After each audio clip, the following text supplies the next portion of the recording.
इस वीडियो में हमारे पास ये क्वेश्चन है, निम्नलिखित को P अपन Q के रूप में व्यक्त कीजिए जहाँ P और Q पूर्णांक है और Q ज़ीरो नहीं है। बेसिकली हमारे पास जो ये तीन संख्याएं हैं इनको हमने भिन्न में बदलना है। ये जो संख्याएं हैं जिनके ऊपर बार लगे होते हैं उनको कहते हैं आवर्ती दशमलव। आवर्ती दशमलव, ओके। और ये जो आवर्ती दशमलव हैं इनको भिन्न में कैसे बदलते हैं ये मैं आपको सिखाऊंगा। वेल, वन बाय वन इनको करते हैं। सबसे पहला पार्ट हमारे पास है 0.6, तो सीधे हम लिखेंगे माना x बराबर 0.6 और इसके ऊपर बार लगा है, ठीक है। हमें क्या करना है, इसको हम, क्योंकि इसके ऊपर ये बार लगा है यानी ये रिपीट हो रहा है, तो इसको हम बार बार लिख देंगे, ठीक है। समझ आ गया। अब हमने इसको नाम दे देना है इक्वेशन 1 यानी समीकरण 1 का। देखो यहाँ पे आप एक चीज़ नोटिस करो, ये जो बार लगा है कितने अंकों के ऊपर लगा है, तो आप कहोगे कि सर यहाँ पर केवल एक अंक के ऊपर बार लगा है, ठीक है। तो इसका मतलब ये है कि हमें 10 का गुणा करना है। तो जब एक अंक के ऊपर बार लगा होता है यानी एक अंक रिपीट होता है तो 10 का गुणा करते हैं।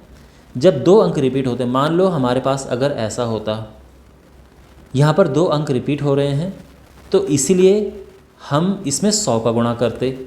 अगर हमारे पास कुछ ऐसा हो कि 3 अंक रिपीट हो रहे हो तो फिर हम 1000 का गुणा करते। तो जैसे ये वाला है तो इसमें क्योंकि 3 अंक रिपीट हो रहे तो हम 1000 का गुणा करेंगे इसमें, ठीक है ना। अच्छा, इसमें एक अंक रिपीट हो रहा है और इसमें भी एक अंक रिपीट हो रहा है, तो दोनों केस में हम 10-10 का गुणा करेंगे। तो आई होप आपको ये कॉन्सेप्ट समझ आ गया होगा कि गुणा किसका करें। तो हम लिखेंगे समीकरण 1 में 10 की गुणा करने पर, अब 10 से इसमें गुणा करेंगे तो क्या होगा, ये हो जाएगा 10x, और 10 से गुणा करेंगे तो दशमलव एक स्थान यहाँ चला जाएगा, ये हो जाएगा 6.666, ठीक है ना। और बाकी 6 हम कितने भी लिख सकते हैं, उनकी कमी नहीं है। अब ये समीकरण 2 है, यहाँ पर हमें समीकरण 2 से समीकरण 1 को माइनस करना है। समीकरण 2 से समीकरण 1 को घटाने पर तो ये हो जाएगा 10x 6.666 डॉट डॉट डॉट, ये समीकरण 2 है। समीकरण 1 हम नीचे लिख देंगे क्योंकि इसके छोटी संख्या हैं, ठीक है ना। 0.6666, इतना समझ आ गया।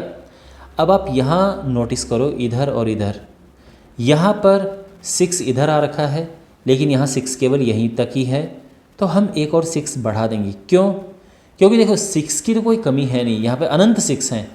और ये हमने क्यों किया, जिससे कि माइनस करने में आसानी हो, आराम से यहाँ पर माइनस हो जाए, ठीक है ना। तो अब हम माइनस करेंगे तो ये हो जाएगा 0 0 0 0, सब 0, यहाँ पे बस 6 आएगा। और 10 में से एक x गया तो 10x में से एक x गया, 9x बच गया, ठीक है ना। और ये पॉइंट के बाद इन जीरो का कोई ऐसा सिग्निफिकेंस है नहीं, तो यानी हमारे पास आ गया 9x = 6, यानी x = 6/9। तो फाइनल आंसर हमारा है कि x यानी जो संख्या है, इसको हम काट सकते हैं, ठीक है। यहाँ पे ये 2 3 दूने 6 और 3 3 9, 2/3 आ जाएगा। यानी जो हमारी संख्या शुरू में 0.6 बार थी, ये क्या हो जाएगा 2/3, और ये हमारा आंसर आ गया है। आई होप आपको समझ आ गया होगा। अब हम बढ़ते हैं सेकेंड पार्ट की ओर। तो जैसा प्रोसेस हमने फर्स्ट पार्ट के लिए किया था, सेम यहाँ भी अप्लाई करेंगे। हम लिखेंगे माना x बराबर 0.47, यहाँ बार केवल 7 के ऊपर है, दोनों के ऊपर नहीं है। तो इसको अगर हम एक्सपेंड करके लिखें, फैला के लिखें, क्योंकि देखो 7 के ऊपर बार लगाए तो 7 को हम बार बार लिख सकते हैं, ठीक है ना। और ये हो गया हमारा समीकरण नंबर 1। इसमें गुणा करेंगे किससे, बताओ किससे करेंगे, 10 से करेंगे या 100 से या 1000 से। इसमें 10 से गुणा करेंगे क्योंकि केवल एक अंक रिपीट हो रहा है, केवल 7 रिपीट हो रहा था। तो हम लिखेंगे समीकरण 1 में 10 से गुणा करने पर, तो ये हो जाएगा 10x = 10 से गुणा करेंगे, पॉइंट यहाँ पर चला जाएगा, 4.7777 ये आ जाएगा, ठीक है ना। और ये क्वेश्चन नंबर 2 है। अब हम वही करेंगे जैसा हमने पिछले इस क्वेश्चन में किया था, पिछले पार्ट में, कि समीकरण 2 से समीकरण 1 को घटाने पर, तो ये हो जाएगा, देखो समीकरण 2 से समीकरण 1 को हम माइनस करेंगे, तो पहले तो समीकरण 2 लिखो ऊपर, 4.7777, ठीक है ना। अब समीकरण 1 नीचे लिखेंगे हम, तो क्या था, 0.47777। आपको समझ आ रहा है? अगेन जैसे कि पिछले क्वेश्चन में प्रॉब्लम आई थी, वो अभी भी वही है। यहाँ पर ये 7 यहाँ तक है, लेकिन यहाँ ऊपर खाली है, तो हम क्या करेंगे, यहाँ पे 7 बढ़ा देंगे। क्यों? अगेन 7 की कमी है नहीं, बहुत सारे 7 हैं, अनंत 7 हैं, लेकिन इससे क्या होगा कि माइनस करने में आसानी होगी, ठीक है ना। अब देखो ये 7 से 7 गया, 0 0 0 0, 7 में से 4 गया 3, 4 में से 0 गया 4, और 10 में से 1 गया 9, 9x, ठीक है। यहाँ तक सब समझ आ गया? तो ये हो जाएगा 9x बराबर 4.3, क्योंकि ये 0 हम लास्ट का इनका कोई यूज़ नहीं है, x आ जाएगा 43/9, सॉरी 4.3/9, लेकिन हम पॉइंट को हटाएंगे और ये हो जाएगा 43/90, ओके। और ये हमारा आंसर है। तो यानी जो 0.47 ये बार है, ये किसके इक्विवेलेंट है, किसके इक्वल है, ये 43/90 के। फाइन। अब हम करेंगे तीसरा पार्ट।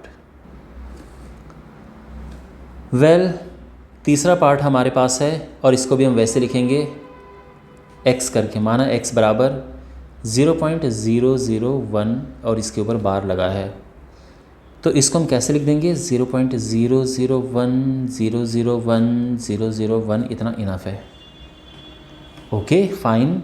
अब क्योंकि इसमें 3 अंक रिपीट हो रहे थे, 3 अंक के ऊपर बार लगाए ना, तो यानी 3 अंक रिपीट हो रहे हैं, तो हम क्या करेंगे, 1000 की गुणा करेंगे।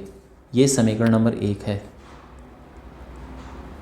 समीकरण 1 में 1000 की गुणा करने पर, तो क्या हो जाएगा, 1000x बराबर, देखो 1000 का गुणा करेंगे तो उसमें 3 0 होते हैं, तो ये पॉइंट यहाँ से यहाँ चला जाएगा, तो ये आ जाएगा 1. देखो इससे पहले 0 0 है, लेकिन इनका यूज़ है नहीं, ठीक है ना। 001 डॉट डॉट डॉट, क्लियर। यहाँ से ये हटा देते हैं, इनका यूज़ नहीं है, सिग्निफिकेंस। और ये हमारी समीकरण नंबर 2 है। अगेन सेम प्रोसेस, समीकरण 2 से समीकरण 1 को घटाने पर, तो समीकरण 2 हमारे पास है 1000x बराबर 1.001001 डॉट डॉट डॉट, और समीकरण 1 है x बराबर 0.0, देखो पॉइंट के नीचे पॉइंट आता है, ठीक है ना, घटाने में चीज़ ध्यान रखना, 001 और ये है। अगेन क्योंकि ये 001 यहाँ तक पहुँचा हुआ है, तो यहाँ भी हम 001 लिख देंगे, क्योंकि 001 तो रिपीट ही हो रहा है ना, ओके। अब हम करेंगे माइनस, तो अगेन ये सब 0 हो गया, और ये केवल 1 बचा, और यहाँ माइनस करेंगे तो 1000 में से 1 माइनस हुआ तो 999 आएगा, और फाइनली हमारा जो आंसर ये आ जाएगा। देखो पॉइंट के बाद कि इन ज़ीरोज़ का कोई सिग्निफिकेंस नहीं है, 999x बराबर 1, और x आ जाएगा 1/999, ठीक है ना। इसका मतलब ये है 0.001 बार बराबर 1/999, ये हमारा आंसर आ गया है, ओके। आई होप आपको समझ आया होगा। अन्य क्वेश्चंस के सॉल्यूशंस प्राप्त करने के लिए आप डिस्क्रिप्शन बॉक्स में या कमेंट बॉक्स में प्लेलिस्ट चेक कर सकते हैं। चैनल को ज़रूर सब्सक्राइब करें। Thanks for watching.